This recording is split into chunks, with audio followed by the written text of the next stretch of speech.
Битолските роми кои главно живеат во населбата Баир се уште се маргинална општествена група која е на работа од екзистенцијата и со најниско ниво во квалитетот на живеачката, па дури во некои реони и гетоизирана.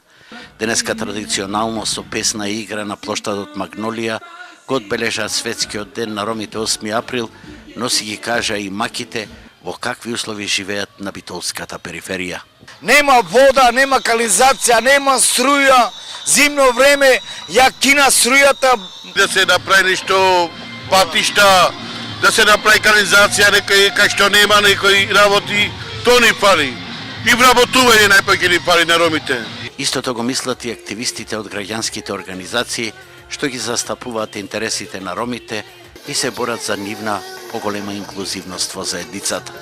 Да го зголемат вработувањето на ромската заедница, да го зголемат процесот во образованието, бидејќи само така Македонија ќе оди напред. Инаку не би може многу да се поборам.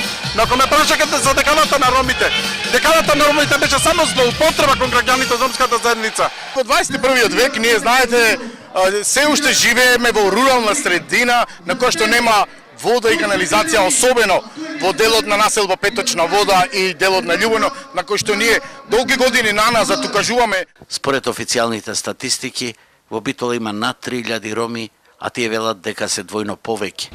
На денешната веселба што ја организира активистите од Ромска звезда на плоштадот Магнолија, градските татковци не се ни појавија, со тоа давајќи символичен одраз на маргината за оваа ранлива група на граѓани, која политичарите обично ја сметаат за многу податлива во време на избори.